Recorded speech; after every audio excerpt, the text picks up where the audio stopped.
Let's go. Hey, everybody. Hello. I'm Rene, and I'm a 3D and 2D animator that lives currently in the Caribbean, most precisely in Puerto Rico. Today, we're going to be talking about storyboarding. I've done it a little bit on the side, but I'm joined with a dear friend of mine, um, Anis. Can you introduce yourself? Hello, Rene. Thank you so much for having me today. My name is Änis Dragan Pejaković. I Ooh. am originally from Bosnia. I'm a remote storyboard artist that lives in the Midwest of the US. I've been working on indie projects for the last 3 years, and I'm looking forward to many, many more, and I'm very excited to be here today. Oh, nice. Alrighty. Before we go to storyboarding, I need to ask you something first. What is your Okay. favorite dinosaur? Oh, you're gonna go off with that one first? Uh-huh.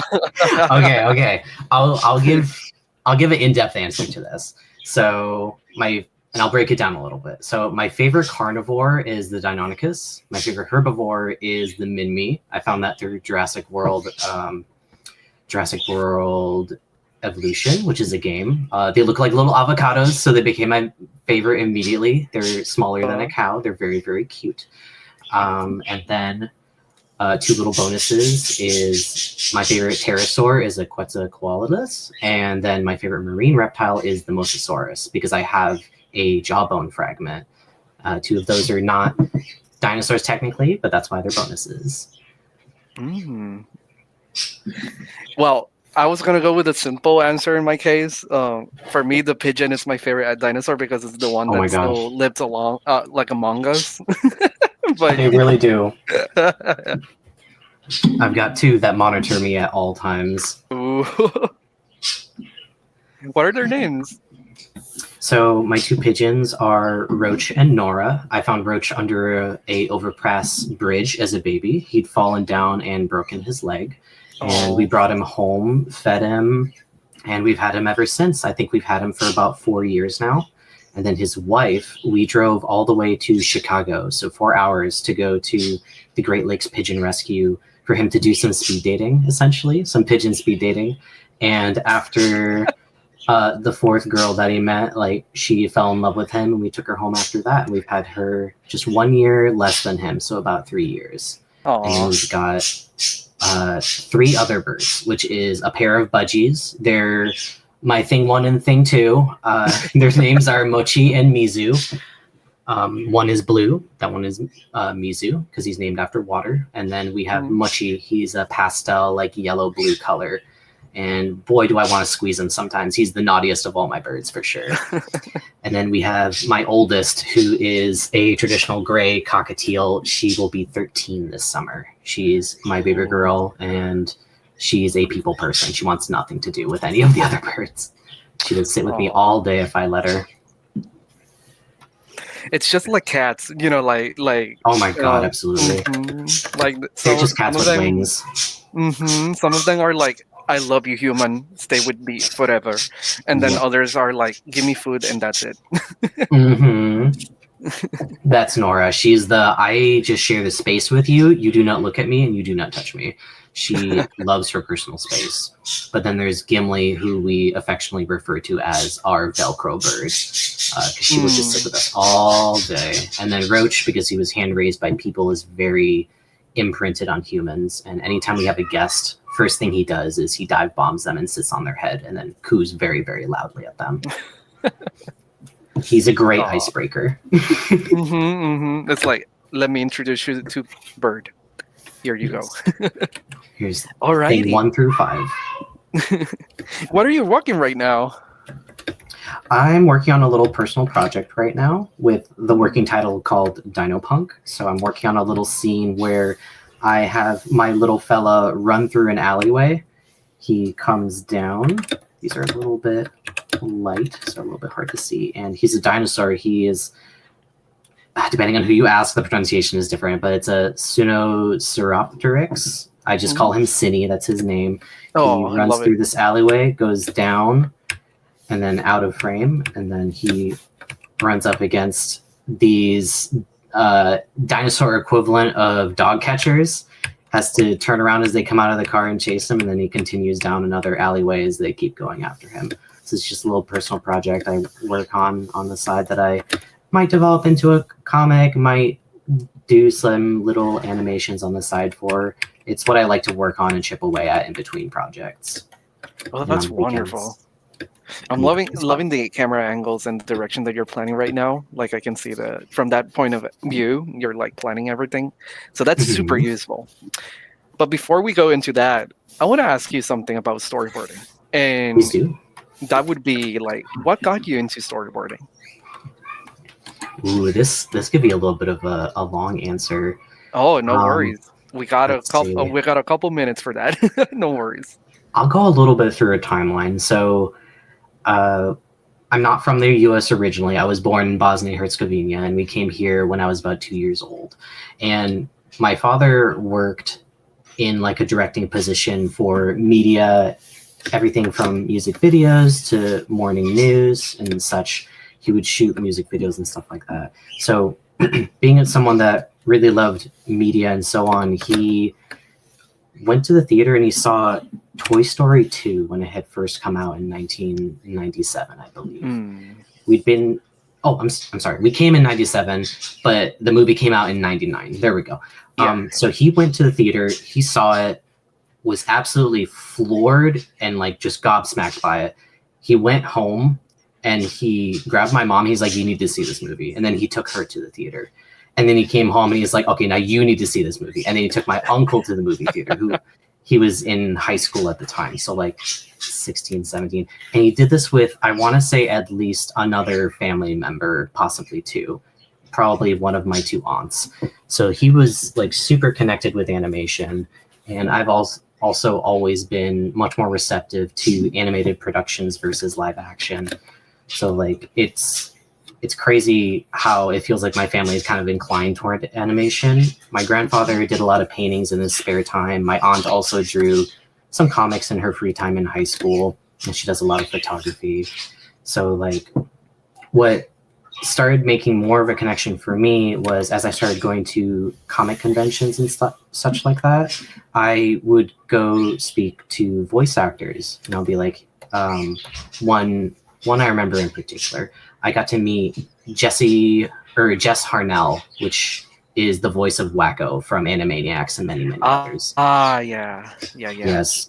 He is such a sweet, sweet man. And I wanted to meet him and Paul specifically because like growing up as a kid in the US who didn't have English as their first language, Animaniacs actually like helped me learn to speak English better because I was held back in first grade because I didn't speak English very well. I couldn't communicate, so they held me back and be like, because they were like, this kid doesn't know how to talk to other kids. They need to stay back a little bit longer. So I wanted them to know like, hey, I know all you did was like provide a voice. It's not like you created the show or like animated on it, but like you really helped me out because like your songs got me through middle school. The songs about all the countries and all the states, like that got me through geography classes and stuff like that. And Jesse, or I call him Jesse, he straight up started crying because he's like, God, dude, like that's all I want. I want to know that I'm making an impact on people and helping out people. And if it's just through my goofy little voice work, it's huge. Like that's all I want. And I had no idea that my little story would have such an impact on them. But then that also spurred something in me to be like, I really want to give back to the stuff that helped me out as a kid, whether it was like very young, under 10 years old, or in high school. So I got very inspired to do some stuff in animation. Originally, I wanted to do something like marine biology or paleontology, and then I realized my memory was terrible and numbers are not my friend, which is kind of important if you're a paleontologist. And I had stage fright, so I couldn't do acting or voice acting. So I was like, okay, what's left? What else could I do? I draw good. Maybe I can be an animator. And then I tried doing some animation, like 2D animation and 3D animation in college. And I realized, oh man, I'm so impatient. Like this is not fast enough for me. And then at some point in either late high school or early college, I came across some storyboards from Gravity Falls. And I was like, oh my gosh, this is this is so clear and it conveys such a strong message through not shorthand, but like it conveys a message very quickly and very easily to the audience. And I'm like, oh, I can do that. I can be messy. I can be quick. I can tell a story. I can do that. Absolutely. And I just latched onto it. From there, I just started watching videos and reading a couple books and following other people that were storyboarders online, because my college was not storyboarding focused. It was digital animation, game design. It was just a state college.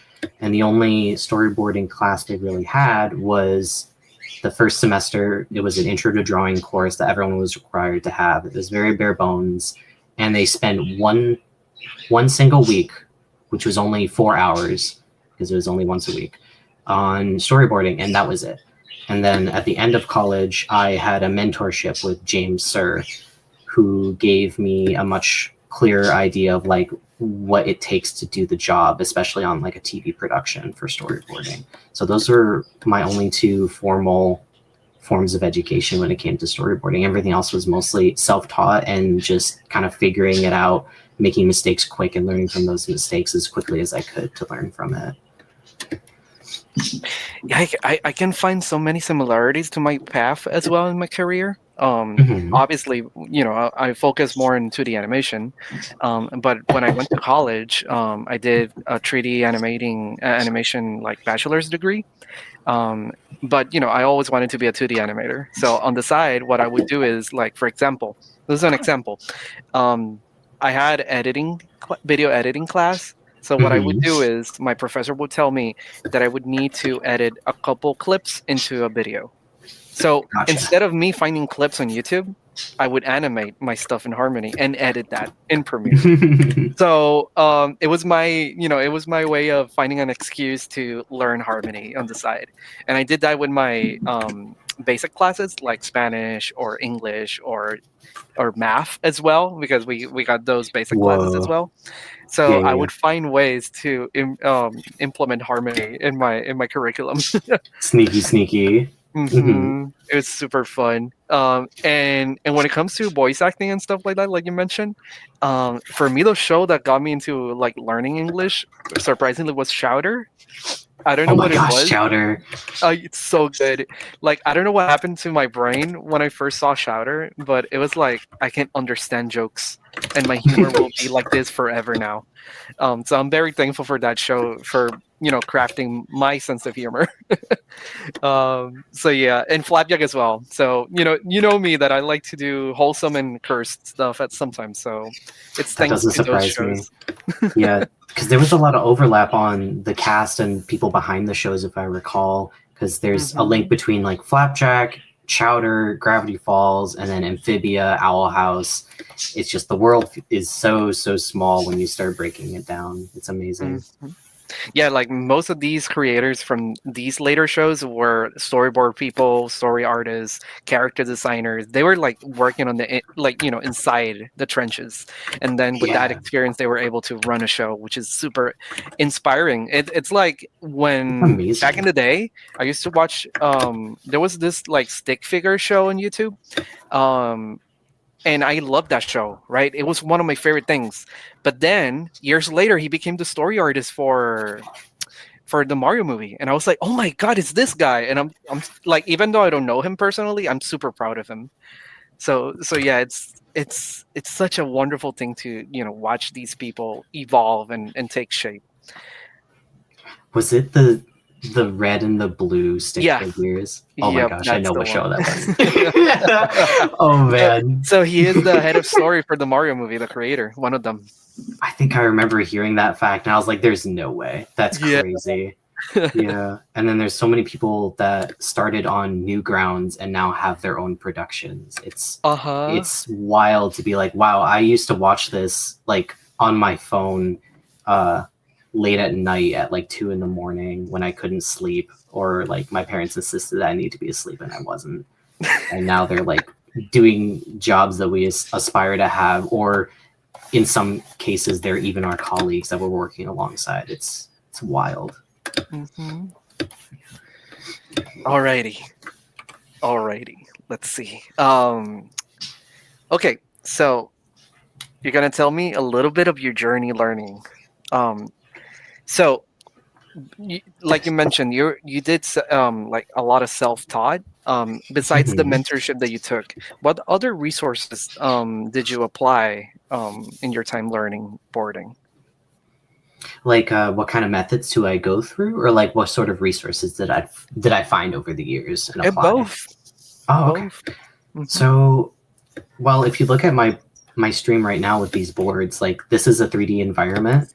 So I know The Sims 4 like the back of my hand. And if I need to work in like a bedroom or a kitchen or something, I really love going in there and using all the pre-made assets and then just throwing together a scene, taking a really quick screenshot and either implementing it directly or using it as reference to then expand later through a mood board on PureRef or something like that. And like there's also 3D assets that can be utilized in the program as well. But depending on the computer and the assets, sometimes it's a little bit difficult for the system to handle. And my system specifically does have that struggle. So using screenshots is a little bit more friendly to my setup personally, but like it helps so much. You don't have to worry about a copyright situation because you're just heavily referencing it. You're not just taking the screen grab and throwing it in directly, because when I'm done, it would be turned off, and then this would be my scene. Yeah. So like that's how I have gotten around that issue for me personally. When it comes to like resources, during college, I would either find people online who, not to break it down of like, I want your job, but it would be like, you're doing what I dream to hope, and I want to try to emulate it a little bit, and hopefully that will start informing my own craft sort of situation. So heavily referencing, being heavily inspired by other people, whether it's like their shape language or their shorthand. That's something that I picked up a lot over the years, and it translated to my own personal style with how I do boards. And then also in recent years, a lot of storyboarders specifically have been self-publishing little books of like tips and tricks and shortcuts and easy ways to just make your job easier in general so you can work smarter, not harder. And I started buying those over the years. Mm-hmm. I would either hear them online or I would see them directly at these conventions like CTN or Lightbox, and I would purchase them right then and there. And by going to those conventions, I was able to ask the artist directly, like, hey, I've struggled with this. Have you ever had to deal with that? How did you overcome it? That sort of thing. And because it's artist to artist, they're always very kind and very humble, and they will share their little trade secrets with me. And it just very slowly, gradually over the years accumulated into everything that I know today. And I'm still learning. Like the other day I was thinking, I swear, like I know Storyboard Pro, there has to be some way to rename multiple layers. I've done it before, I'm pretty sure, but I can't remember where it is because I've transferred to my computer recently. So I lost all my previous nodes and assets. So I just really quickly reached out to a friend. I'm like, am I crazy? This is a thing, right? I swear I did it last month. And they're like, yeah, it is. It's called this. And I'm like, cool, sweet. Thank you so much. You just saved me like easily 20 to 30 minutes worth of work because I got to rename this layer in 20 different panels. And they'll just really quickly send that little nugget of information to me. And in the case where I was younger and I didn't have colleagues that were doing directly and exactly what I was striving to do, or just people that worked in the same program as me, I would ask the questions just online or through Discord channels and be like, hey, I have this issue and I'm sure there's a better way to go about it than the way that I'm currently doing. Can anyone give me a heads up or like push me in the right direction sort of deal? So having that communication with people has been incredibly helpful over the years. And then the books and the videos and all that good stuff, because even though the internet was getting pretty good by the time I was in high school and college and people were sharing online, it's gotten even better since then. There's more creators, there's more people sharing their tips and tricks. There's not as much gatekeeping as there used to be. And just you can learn everything online. At the end of the day, your portfolio is what gets you, it's what gets you somewhere versus who you know. who you know is great, but you don't need an education to land that job. Mm-hmm. Yeah, and like complementing what you're saying, networking is super duper important in any department in our in our craft. For me, it's Absolutely. super versatile whenever I need to like talk to somebody.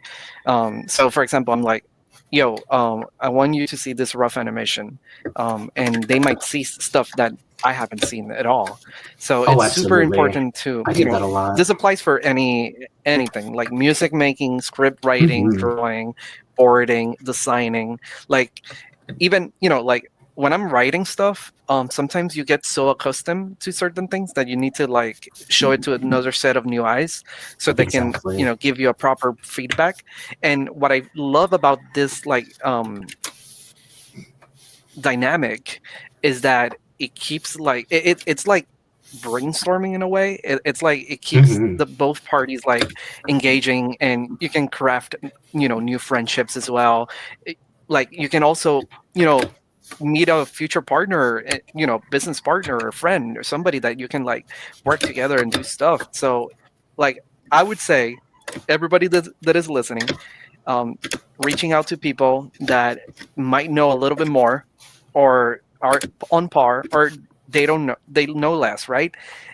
It'll create some kind of like wonderful connection in which both of y'all are going to be learning something.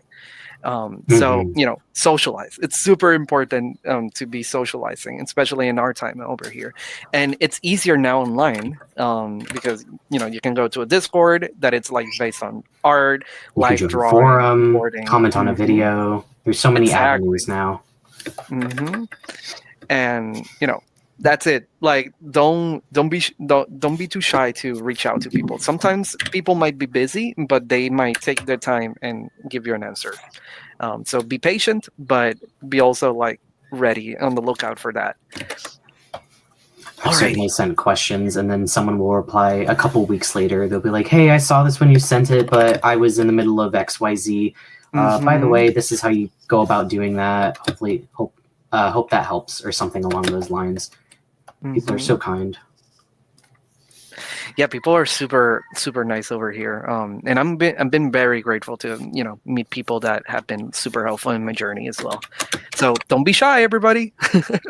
Okay, so I'm gonna Make ask you friends. something. Make friend. Make friend. Friend. So normally when I'm boarding, because I do it a little bit on the side, whenever I need to plan something out for my animation, um, and this is something that I do. I don't know if you do it too. I like to thumbnail a lot, Ooh, but yes, yes. some people thumbnail horizontally, but for some reason I do it vertically. What are your thoughts on that? Like vertically, as in like on a phone screen. Like Oh, instead or are of you going talking from left about? to right, I do it up and down. Oh, so you have your first thumbnail, and instead of putting the next panel to the right, you put it to the left, sort of Yep. deal. Mm-hmm. Oh, okay. I mean, if it gets the job done, do it. Mm-hmm. At the end of the day, if it's doing what it needs to do for you and it helps you Uh-huh. out, do it. Mm. Because there's plenty of times where I'll have 1, 2, 3, 4, 5, and then I will grab that and I'll move it below. But then whatever I'm planning in this sequence is actually longer, and then I add 2 more because I don't want to have 2 down here and then continue it. So Yeah. it'll be shot 1, shot 2, and I don't want shot 3 to go into the next line. So I will have stuff that is like 1, 2, 3, 2, and then really long. It looks weird. It looks like I have half finished thoughts, but I swear it's. Yeah, I I get it. swear I'm just thinking I, it out. But that's just for me. Thumbnails are for you. You don't got to worry about showing them a lot of the time. As long as they work for you, they're doing their job. yeah. So, on the side of this, what is the first thing you do planning a board? What is like the first thing that you like when you sit down in your computer or in your, on your notebook and you're like, okay, I'm gonna board this. What is the first thing that comes in your mind that you need to do? So the first thing I like to do is I like to know what the characters are like. So I'll try to whatever resources I've been given, or if I need to seek them out, I will look and see like what are the nuances of the characters. So say you have a really goofy, silly character, and then you have a really serious, down-to-earth character. That can very heavily inform how they carry themselves in a scene. So if I'm working with SpongeBob and Squidward, SpongeBob is going to sit on a chair really goofy, but Squidward is probably going to fold his arms and pout as he sits there. So I'm not going to draw Squidward sitting like SpongeBob, essentially. So I need to know kind of the rules of the mannerisms for those characters if I'm going to properly convey them in the boards. And then I also like to know the rules of the world. Like this will tie into how the characters represent themselves as well. Say you're in a high fantasy world and it's going to be obvious that they don't have cell phones. But that doesn't mean that you don't have some other form of long distance communication. But you need to clarify and make sure that there is that communication there in the first place. So are there cell phones? Are there cars? What's the transportation like? Is it horse and wagon? Is it horseback only? Is it some other weird creature? And those kind of go one into the other. They go hand in hand and inform one another and make it so that your boards are more on model and more to theme on the first pass. And that's rather commonplace. Like that should be something that you do by default. But another thing that I also do is as soon as my brain catches back up to it, one moment, loading. Horse rocket carriage. Horse rocket carriage. Oh, here we go. If it's a new project or there's a new character, I will take the character sheet. Yeah. I can do a really quick example of it, actually. Just need to grab it because I know it's here. And there's my children. There they are. Grab them, put them on the screen. And I will just do this directly in Storyboard Pro because I'm going to be working in this medium anyways. I might as well get used to the brushes, especially if it's like the first time that day that I'm doing it. I always want to warm up in the program itself. So I will throw in the character sheet. And I will do gesture drawings of all the characters. I'll be like, okay, there's their head. That's their jaw. That's about how long their neck is. And I will just trace over it because it builds in that muscle memory that you're going to be using for your thumbnails later. And you can do this as a warm-up for all the characters, or you can go more into detail and be like, okay, so here's the back of the head. This is the face shape. I'm going to do 2 little dot eyes because that's the art style. Do little swooshes. Maybe put in their nose. Maybe just put across. It just depends on what stage you're at and what the production it is that you're on needs. Throw in the glasses because usually that's a very big feature on the character. Just kind of throw in their hair really quickly and just get those basic shapes. A collar like this is usually just going to be a cylinder because it gets the idea across. And so it'll be just the important details and, of course, the eyebrows because it's hard to emote without eyebrows usually. So I will do that anytime I'm doing a storyboard test or if I have a new character in the cast lineup that I need to be using in the next scene, or if it's just a new project entirely that I've been brought onto, I grab all the character sheets for all the characters that will be in the scene that I'm working on at the time, and I will do warm-ups like this. And sometimes I'll even do like little fake storyboards essentially to be like, okay, so this is how I want it to look like as the final. I don't want to go any further than this, and I don't want to go too far under this for the final product sort of deal. Yeah, it's always really important to be loose on your sketches doing a board. I remember back in the day, I would do a little bit of polished boards myself, and I would get like, no, bad Rene, don't do that. You need to be more loose. Bad Rene. Because, in the nature of boarding, you need to be very quick because there's a lot of outtakes. A lot of different takes. There's always a chance that something will be removed. And you need to redo exactly. So for anybody here learning boarding, remember to be loose and kill your babies. Because it is hard at first to like work with something that you took a lot of time and effort, but then the scene got cut and that work it will be discarded for later. Mhm. So be loose, and have fun. Like we're trying to tell a story, and that's the important part of a board artist, to create a story, and make it flow and make it work.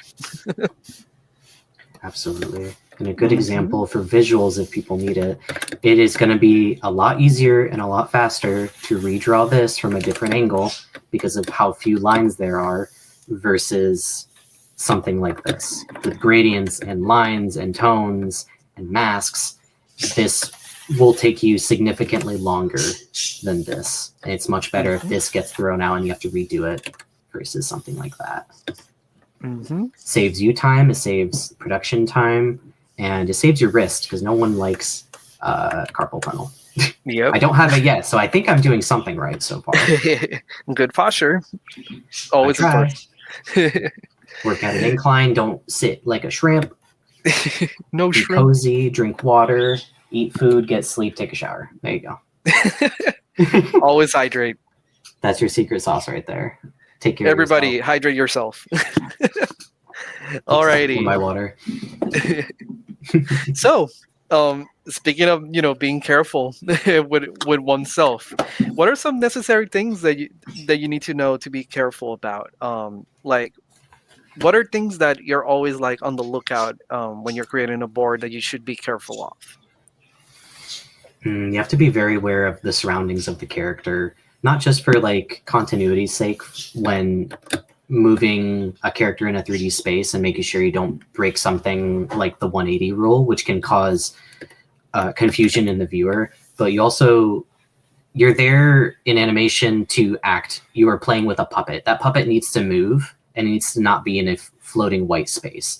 In a storyboard, sure, I can get away with, that's a car. I can get away with one shot where there's like next to nothing in the environment if I can find an example. Because this guy here, this is a close-up, but I don't have a background. We don't know if this is an up shot or a down shot or if like he's in an open field or in a laboratory. We don't know. But you need to know what is happening here in that scene so your character can act properly within the area. You don't want them standing there being static. They're supposed to...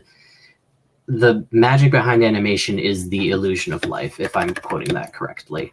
And in order to do that, you need to have your characters feel like they're alive. That's moving, that's interacting, that's grabbing stuff in the environment and moving stuff. That's why a lot of the times, to bring this to like a little bit more of an animation standpoint, you'll see animation tests as simple as like for Big Hero 6, they're just like, how would each one of these characters sit in a chair? One of them turned the chair around and sat down. One of them plopped down into it. One of them dusted off the chair and then sat down. There's a reason why animation tests like that have that sort of interaction going, is because it informs you so much of the character. And an environment will tell you just as much about the scene and the characters because of the way that they interact and move within the space. So having a good 3D awareness of what is around them and what kind of tools you have at your disposal is just irreplaceable knowledge. If you have a 3D background, it helps a lot to be able to just rotate something in your mind. If you can't do it, then that's nothing wrong with that. You'll find other ways around it, whether it's using 3D assets, moving a 3D camera in the program or out of the program, using screenshots, drawing from reference, so on and so forth. That's definitely something that I keep in mind the most, is like how the characters and their environments are going to interact with one another to make sure that you breathe life into those drawings, even if they're in a thumbnail form versus like a cleaned up storyboard. Even taking pictures can be super useful. I've done it Oh before. my goodness, yes. Yes, please. Take references of yourself. Yep. If you think it's cringe, don't worry. You don't have to share with anyone. That's for your eyes and your eyes only. Exactly. Like, I've had everything from directors that will turn on their camera and start miming at the camera and be like, oh, like this. And then sometimes they'll put on a voice. That it's so charming and so inspiring to like shoot your own footage, or just taking a photo to be like, oh man, this hand is really kicking my ass today. So you just pose your hand like it, take a photo, try to put the camera at about the distance that you need so you get the perspective and foreshortening that you want. And it really like cuts time and removes a lot of headaches that you will run into later on down the road. Shooting footage is amazing. And if you're a director, please shoot footage for people if something just isn't conveying correctly. Because like I loved my director when he would do that.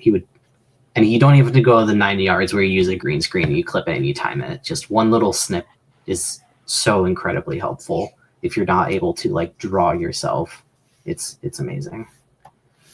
Yeah, it is super important as a director to, shepherd the whole crew. And I commend your director to do that, because it is something wonderful that people, in the directing seat can be super helpful for that.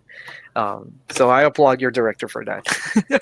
As soon as I saw, I'm like, thank you. You do not know how helpful this is. Thank you so much. I had to let him know. I'm like, this is amazing. Please do this more. This is a wonderful habit to have. Mm-hmm. So now, right on the pipeline side of things, what kind of problems could occur in the pipeline, and how do you work around with it? Music communication is something that can happen very easily and very frequently. So it can be as simple as someone says, Jerry enters the room and then picks up a mug of coffee or picks up a drink. Let's say he picks up a drink, and you go, okay, so Jerry walked into the room and he picked up a drink, and you have them like pick up a wine glass, and then it's like, no, he's drinking a coffee, something like that.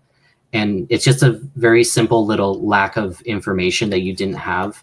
And if this is a full scene and now you've drawn that wine glass and how they're holding it for like 20 panels, it's rather frustrating to have to then go and repose this hand 20 times if you're not being super economic about it, and reusing poses and hold that new item. So like communication is super important because it will tell you about the camera, it'll tell you about the acting, it'll tell you about the world and the props, and being able to reach out to someone and be like, hey, can you clarify this? Or like, this section in the script is a bit obscure, that way I have more room to play, but like I have a feeling that this is a very important scene and you want something in particular. Like what are you looking for? What do you want out of this scene? And they can then convey it to you, and that will make your job easier, and it'll make your life so much easier as well, because now you know exactly what you're going for. Communication is incredibly important on like all sides. Mm-hmm. I agree. Like, a thing that I used to like have a lot of like, communication problems was when I tried to like speak with the script writer. At least for me, it is really hard to like convey images when I get a bad script. So I really need to Or like just sit an obscure down. one. Mm-hmm. Mm-hmm. So sometimes as being a story artist, talking with the scriptwriter, it's like a teamwork kind of setting, because we need to like sit down together and try to make sense of the wording. Because sometimes scriptwriters try to write more like a book setting kind of thing instead of a script setting, I would say. So it is like we're trying to like convey something super important, but the way they describe it, it's like, for example, because when it comes to script writing, a page can equal a minute. So Mm-hmm. sometimes I would get a script about 10 pages that could have been in 2 or 3 pages, right? So as a story artist, I need to like summarize everything and let the scriptwriter know about it so they can learn it as well. So it Because is they a don't know very like, sometimes. Yeah. yeah, or it's a different genre, it's a different style, or they're still learning, and it's really important to Mm-hmm. like have that open communication, like you mentioned, because sometimes certain details can be lost along the way, lost in translation, basically. So that's another thing to make sure always always communicate with your scriptwriter, because normally there's like 2 ways of storyboarding. One is like you receive the script and then you draw upon with that, or it is story no oh my god, it's what's the word, the word I'm thinking about. It's there's Describe it a little story. bit more. Yeah, Story it's beats? Story beats. Yep. That it's like instead of like getting a script, you first draw your thumbnails and then you create a script based on that. So it's like it's like It's kind of reversed. reversed in a way. Yeah. Mhm. I prefer that way. Like normally that's how I do things. Normally I start drawing my thumbnails, I get the idea, I get the atmosphere from it, and then I blast it on a script and make it work. Because then you'll get your dialogue with that. But yeah, communication is super important. Absolutely. And sometimes you'll get a script that's lacking in detail as well. Or it won't always be the script itself. It could be a scene. Like they'll say these two people enter arena and a fight ensues. And that is literally maybe 2 or 3 sentences. So that is a tiny portion on a page, but then they want you to essentially produce something that once it's timed out and all the staging is done, because it's supposed to be a grandiose fight is what they're looking for. That's not only a couple seconds of screen time, that's now like a minute or 2, and that eats into the total runtime. So you have to make sure that it's like, hey, you kind of put emphasis on this, but you didn't write a lot for it, so it's giving the illusion of being a shorter scene than what it is. Is that okay? And if not, then like how do we remedy that? We can't just add more time to the episode. We're already at 22 minutes, and it can't be over like 23 for the wiggle room or something like that. So then you have to troubleshoot that and talk to your director and talk to other people and be like, okay, how do we shorten this, or do we shorten something else? How do we make it work? And that's all heavily communication. Mm-hmm. This little guy does not look right. It'll get there. Sometimes you do a quick pass and you go, yeah, that works. You draw 3 more, and then you come back and you forget what in the world you were doing. Yeah, to be like that. Yeah. Do you have any tricks for cutting corners? I really like to reuse my backgrounds. So earlier I was drawing this scene right here. Had my reference, I had my background, and once I got all the lines in for the most part, what I did is I came down here and I told it to share drawing. After I did that, I just copied that layer. I selected the scene where it's all gonna go, and I told it to paste layers special and to place at the bottom and replace the ones with the same layer. That then got rid of, or depending on if you had them or not already, it updates all of these. And now if I draw, let's see, make it red so it's easy to see. If I go in and be like, oh my gosh, there's a bicycle. This is definitely a bicycle. There's a bicycle in the way. And I drew it on the first panel, and it's like, oh, well, if it's not a shared layer, I now have to draw that bicycle again in the next scene. But because it's shared, this is updated on every single one of these shared layers. So that's an easy way for me to save some work, so I don't have to copy paste for however long I need to. But I do have to be careful, because if I was to do the same method later on, we'll just put it in a new scene. No, we'll put in a new scene next to it, so I don't have to go all the way over there. Okay, new scene. And we're gonna just duplicate these. Then I share that layer the same way, place it at the bottom. So now I got all these again. If I'm in this scene, but I don't need that bicycle there anymore for one reason or another, and I delete it, yay, my bicycle is not in this scene anymore. Wait a minute, it disappeared from my previous scene where I originally took it from, because that's still the same layer. So in order to avoid that issue, after I hit undo to bring that bicycle back, is I just go down and I unlink it. And it's only unlinked right here because it's still linked in all these other ones. I now just have to copy that layer, do the same method where I paste it across these, replace, and now this is a new, no, it's a new unshared layer. Hold on.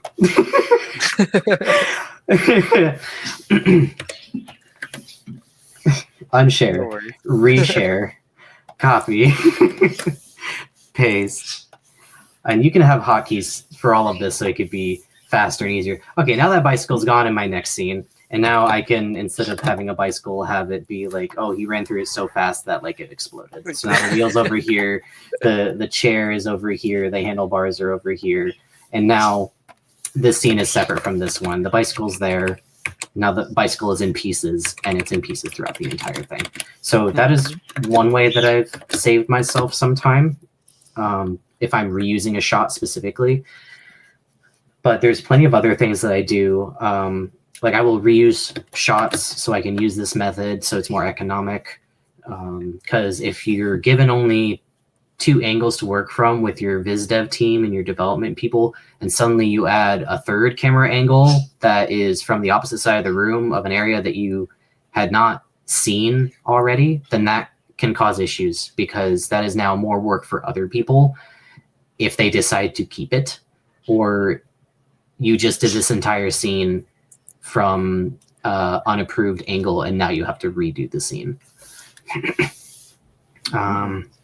And then as for like plugins, I'm still discovering a lot of them, but I've got a number of them down here, and they're a lot of the basics. It's like delete hidden layers, rename panel by scene, rename panel by project, toggle a layer on and off, mass rename, love mass rename, or delete hidden / empty layers. That one cleans up my files, and then after I export them, they're so much easier to handle when I hand off. They're wonderful. Those are my favorites. And like I'm still, as I continue boarding, I'll discover new ones that are either built in or they're like 2nd or 3rd party, and I'll implement those, and they're just wonderful. Those are definitely my favorites right there. That's why I keep them pinned. I intend to turn them into hotkeys at some point, but a lot of my keyboard keys are already occupied, so it's kind of like, oh shoot, which ones are available? Yeah, I get it. Yeah. So many options. The world is our oyster. All right. So, do you have any like animation or storyboarding? Hold on, Rene. You're coming very robotic through the audio. Can you repeat that question for me? Is it better now? Yes, it's Do you hear me better now? Okay. Okay, cool. Yes. So my question was, do you have any non-storyboarding related skills and knowledge that you apply for your work every day? Ooh, I definitely do. So in college for a long time, I did commissions full time. I would attend conventions. I would talk to people. They would look through my portfolio, and then they would commission me for illustrations, usually stuff like characters with like simple backgrounds, stuff like that, depending on their budget. And I learned a lot of interpersonal skills through talking with people that way, because I have to manage all these different people. I have to organize myself. I would have to turn stuff in on time and make sure people were updated. And just, oh my goodness, so much came from essentially like just running a small business, pretty much, or just working freelance in general. Communication, you might say. One might say. So having what's essentially kind of like a customer service way of going about it was really helpful. That I kind of expected to help, but helped a hell of a lot more than I thought it would at the time. So I'm so glad that I did that. If I had to redo life, I wouldn't change anything, because that is years of experience that I would not trade for anything. It's just being able to talk to people, break stuff down, and do stuff like that. And then also the 3D modeling background that I have with the digital animation degree also helped a lot, because I did everything from 3D modeling a character to rigging to animating them to modeling 3D environments and moving organic and inorganic objects and stuff like that. And just being able to have that 3D understanding was super helpful in knowing how to traverse 3D space in a 2D medium. A lot of perspective as well. I still need to work on my perspective. I need to do some studies, like film studies or just breakdowns, and force myself to use a ruler on a grid and such like that, just so it's like kind of burned into the brain and you start getting that muscle memory. So just naturally it's like tick, tick, tick. There you go. You got a grid or something like that. Fast and messy stuff. Super useful. Yeah. Go ahead. All right. Okay. Yeah, like for me, perspective was something that it was super difficult to get used to. But once you get, once you understand the nitty gritty, oh my God, it's super It's an good. achievement unlocked, and you get galaxy brained once you figure out Yep, perspective. exactly. Foreshortening is so much easier. Stuff looks more dynamic, more cinematic. You just get to play so much easier. Makes your layout so beautiful. I love that. Yes, oh my gosh. I love that. Alrighty. So, what are your favorite features from Storyboard Pro? I already talked about a couple of them, specifically like those plugins. I definitely really like the mirror tool. You saw me using it a little bit earlier, where I would just flip the canvas so I could check my anatomy. There we go. Because dinosaurs are weird, and they look real weird from a top-down perspective. So I'm like, oh, technically he's leaning here, so I can ignore that a little bit. But then over here, where it's a much more extreme top-down view, having the mirror to flip it back and forth, because it can look great like this because I've been staring at it for 20 minutes, but as soon as I flip the other way, I'm like, oh, that's not right. Something's broken there. And I'll just move it, push it around, redraw it, whatever I need. The grid tool that I started using a lot more recently is also very helpful. I won't use it during like a thumbnail pass because it takes a little bit longer. I'm not super efficient with it just yet. I would like to be able to use it in thumbnails in the future. But when it comes to environments here, if I did not have these screenshots, I would absolutely be throwing in that ruler to like put the point over here and the point over there and then just click and dragging everything. But for now, at least with these shots, I do have those nice references. But later on, I will definitely be using that for like this up shot that I don't have a reference for, or this down shot here. Those are definitely my favorite. That, and I appreciate that audio that I put in. I can either mute it or turn up the volume or turn down the volume, and then I can clip it and it can slide across the timeline as I move stuff around. It makes it so much easier so stuff doesn't get lost as I'm in the editing process and trying to do some scratch in there. For me, my favorite feature that Storyboard Pro has that I use all the time is the import to Harmony. So basically what it does is like separates each scene that you're working on and it creates a Harmony file. So it's basically the master like export kind of thing. So you export all of that, you get your folders ready, and then it's just ready to animate. So I've been using it quite a lot for my productions for, I would say, for almost like 3 years at this point. And it is one of my favorite things. I think the export for Storyboard Pro is also one of my favorites because sometimes I will, depending on how bad I'm being, I will have a lot of layers when I'm working on it. So when I finally get rid of all those layers and it's time to pass over the boards, I need to export them, and it will only export what is currently live in the storyboard versus using a project folder or one of the other forms of saving. It makes it faster to upload and send. It makes it easier for the person to interpret what you're using, especially if, again, like if someone's computer is a little bit weaker, depending on if they're working on their own computer or if a studio provided one for them. Sometimes, or if a scene is just very long and you need it to not be as fat of a file. That sounds very strange. Is super helpful because it will just keep the important current details in there instead of having all the previous data and bloating that file when it's transferred.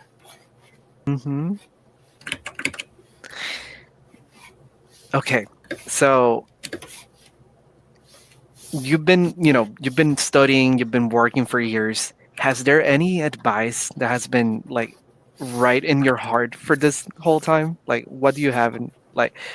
Does it like what is some kind of advice that keeps like ringing every once in a while that you tell yourself or you share with other people? I really love giving. This is it's used fairly frequently. It's called KISS, and it just stands for keep it simple, stupid. Less is more. And it's really funny because if someone hasn't heard it, they'll like kind of cock their head at you and be confused, and then you say the acronym and they're like, oh. Because I could have so easily pretty much done for these boards. I could have just posed it out. I could have posed per pose, footstep here, footstep there, footstep here, footstep there, or like done a bunch of other crazy stuff, when really all I need is to be like, they come in, they round the corner, they go down, and then they go out. You really don't need to do more than that. And then have the one blank where there's nothing there. It saves you time. It saves other people time. It keeps your files small. KISS and less is more is something that I use very, very frequently, because sometimes I'll overthink something and then I go, hold on, I've been working on this for 20 minutes. I could have done this in 5 minutes.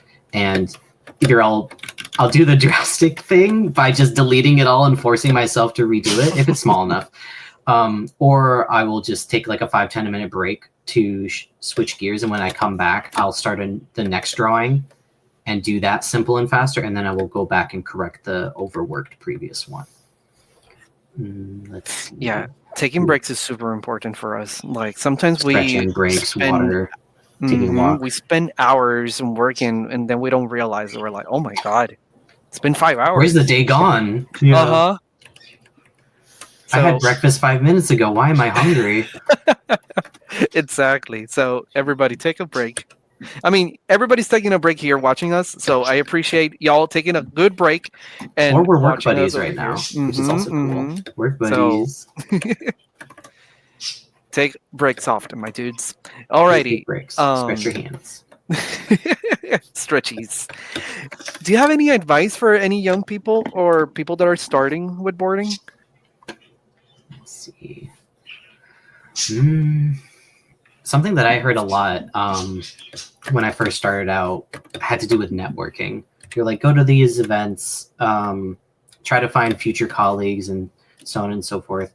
And like, it's solid advice, but I found that if you go into a friendship or just a relationship with another human being in general, expecting something out of it, it doesn't feel as genuine, and it's going to be nowhere near as strong as what you hope for it to be. You really should approach it with the sake of like having another friend, because that will last a lot longer than a work colleague that maybe you don't talk to all that much. When you're networking, you should try to be making friends and try to go into it not expecting that person to like get you a job further down the road, because you have no idea what the two of you are going to be doing. One of you could change careers, one of you could move to another location. It could be anything, and those like relationships are so much healthier if you're in it for the friendship and not for the money, essentially. Yep. So agreed. Going to events and meeting people is amazing, and it feels so much more impactful when you make a friend out of it instead of a work colleague, in my opinion. I went to CTN and met a couple people a few years back, but I was more focusing on networking, so those friendships didn't really last. But then when I went to Lightbox, and it was more like, I want to meet some cool people and I want to keep talking to these people. So I went to panels that were for shows that I was interested in. I walked up to studios, little studios, not just the big ones, who were making stuff that like clicked with me. That's how I got at my current studio with New Boom. They were making a very bright neon show with these cute little video game-esque inspired characters. And I was just like, I like video games. I also love neon colors because I love 90s vaporwave aesthetic. I love pink, yellow, blue pastel colors on a black background with like a very beautiful neon glow to it. That's my bread and butter. I love that. So when I saw their banner, I was like, this looks really freaking cool. And all I did was I went up and I said like, hey, I love your project. I'd like to hear about it. Like, what got you guys into doing this? And they, told me about the studio, told me about the project. Then afterwards, I'm like, okay, so like it's volunteer. I don't mind that. Like, it's cool. I want to help. Like, let me know if you need some help in the future. I'd be more than happy to work with y'all. You seem really chill. You seem very cool. And I like the idea you've got going. And like, I wish you best of luck. And not once did I say like, I'd like a job, please. I was just like, this is cool. And I would love to be a part of it regardless. Let me know if you need some help in the future. This little guy does not look right. It's wonderful. I think looks like he's laying down. the most important thing is to be true to yourself and showcase your work, but also show your human side. Yeah, Absolutely. sometimes we think that by acting like machines and doing a bunch of work can lead us to that, but sometimes the most important thing is to show yourself as well, and that's Absolutely. and that's what most people also see, and they're like, okay, this person can bring something really nice to the table, so let's bring them, kind of thing. Hmm. So be open for that as well. Like work, you show your work Work and is showcase great. everything, but Hmm. also socializing can do so much for you. All right. Absolutely. So besides this personal project that you're working on, are you working on something else that would like to talk about and showcase? I am. I would love to talk about the two little indie projects I'm on right now. So I've mentioned New Boom. That's the studio that I'm at currently as their storyboard director after being there for a year as a storyboarder. So they're working on BitWars, which is a video game-esque universe with these little guys running around. They're bit warriors and they're fighting against viruses. And like we attend Lightbox every year with a table in the exhibitors hall.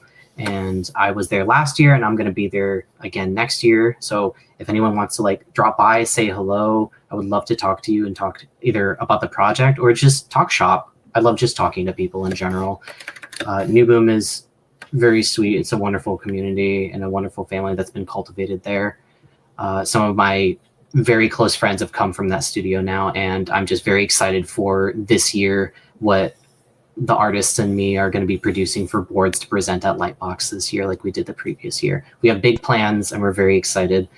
And I'm also on another project that I joined for the first time last year called Zipped Up.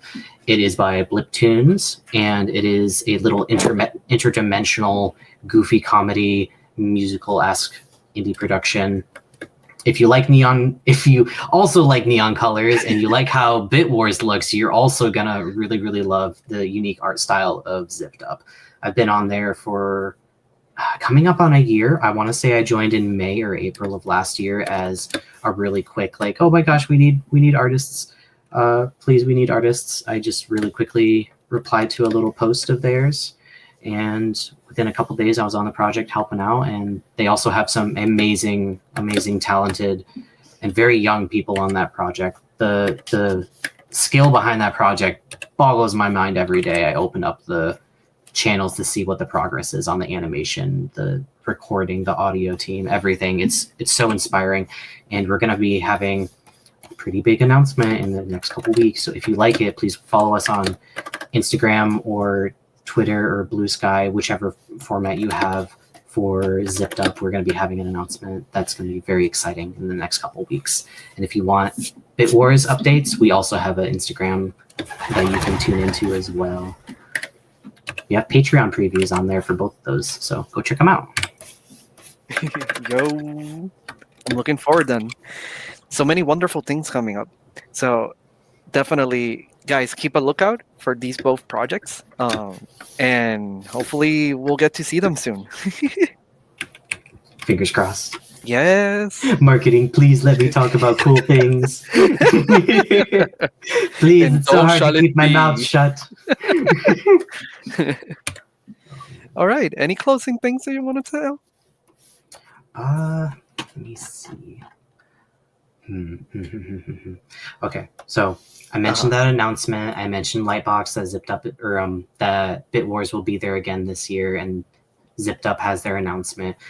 If you like this little dino dude that I've been drawing, I didn't scrub through this much, but if you like my little dinosaur fella and him evading dinosaur dog catchers, I'm gonna be posting more of this little guy soon. He's got 3 human friends that are trying to keep him out of trouble, and I will be posting stuff about this on my Instagram and Blue Sky over the next couple months. Because like it's just a cute little project. Who doesn't like a little guy causing mischief and running around and vaporwave and old cars from the 80s? Let's go. Yeah, I wish I could say more, but like it's a lot to talk about. So, but if you're interested, I want to be posting more stuff of them online soon, hopefully. Let's go. Me. I'm mesmerized. I'm like looking at it and watching every detail. Yeah, it's just a little teaser. I just want to give a taste of like the shenanigans that go about Mhm. because oh my goodness, these boards are timed very slow. If I click through them, they'll be faster. He like clears over them and then, oh no, there's another guy and he's got a bag open. He's got a net. Oh, he's gonna get him. Car comes by, and we see him plop into the back of a car. The car does a drift and it comes to a screeching halt at the end of this alleyway. And this is Hazel. She's holding Cindy. She's in the back seat of this car, and she's just like shouts like "drive!" And so we see our two boys in the front seat, Elliot and Aki. Elliot's on the right, Aki's on the left, and he grabs it, takes off the what's that called? The handbrake. There we go. He disengages the handbrake to do that drift, puts the car into whichever gear. I'm not a gearhead. Floors it. Zooms past the goons. They jump out of the way, and Aki flips him the bird as he leans out the window. And then they tear down the corner, and we have one of our goons calling their boss. He's got some exclamation points, and the boss is just like, just get it done. And we got some more obscure storyboards and like evil and mischief. We get a little road montage. Everyone's asleep on their road trip, running from the authorities. Then we go to a field with some dinosaurs in it. Very Jurassic Park as they're getting captured and stuff like that. So crazy stuff. I got big plans. It's just a lot. It's a lot. I'm glad I'm making a teaser and not like a full pilot on my own, Yeah, it's the good. people who managed to do that. I don't know what kind of coffee you guys have. Oh my goodness. The biggest respect to people who can just pull off a whole project like that. All the indie projects are bonkers. It's so a many labor talented of people love. in the world. It really is. Our industry is not for the faint of heart. That's for sure. It is. Yeah. It's brutal, but we love it. We love the craft, and it's worth it. Exactly. We do it because we love it. I'm still mesmerized when I meet people IRL and they just whip out a sketchbook and they start drawing. Because like I had close friends in high school, but we drifted, and then I went to a college for 3D, and I was like the 2D guy out of a class of like 90 people. There was 6 of us that could draw competently in 2D. So anytime something needed to be drawn or doodled or executed quickly, they would just, all the heads would turn to me in the class. And I'm like, please don't look at me. Yeah. Oh my goodness. Yeah, I can relate to that too. It's a labor of love. So many amazing people out there. Thank you for showing this. This is insane. Like, I was like watching you work on the drawing over here in the panels, but I didn't know it was going to be such a, action filled. So I'm like so happy that I got to witness this, and I'm looking forward to see it completed in due time, obviously. So I'm super happy. All right, everybody. I'm scurrying up here. I love him. Zoop. Oh my god, yes. And the panning. Oh my god, yes. I am. It's the little things. Put the spice in there. But yeah, thank you so much for letting me show off my stuff. Yeah, I'm super like. For me, one of my favorite things is like moving the camera and playing around with the layout, and you did so that, fun. And so I'm instantly happy with that. Yes. I love that. Well, we are gonna tune out. Anis, thank you so much for being part of this wonderful stream and showing us this wonderful work and all of the knowledge that you have acquired all throughout these years. Thank you. I hope we can do this again in the future. So I would love to. This is so fun. Like, we know each other, we have good energy, and it's just talking about cool art. I'm always down for that. Please, I would love to do this again. Oh yeah, we can certainly plan something out, and we can definitely work on this. I'm looking forward for that. And there'll be more to show next time. Which will be awesome. Yeah, more updates. So, in the chat, Toon Boom has provided links for our projects. Please do give a follow. We'll be super duper grateful for that. I'm super thankful for everybody that joined. I've seen in the chat a couple friendly faces. Hello, everybody. Hello. I'm super thankful. I see Z. I see my friend Silbet as well. Thank you for joining. Oh my goodness. And anybody new that's been here, also welcome and thank you so much. Sadly, it is our time to say goodbye, but we'll be back soon. I think there's gonna be one on Thursday, so we'll see each other on Thursday. Not me, but some other Keep your people. ears out. More good stuff to come. So yeah, take care, everybody. Have a wonderful rest of the Tuesday, and I'll see y'all later. Take Bye care bye. of yourselves. Goodbye, everyone.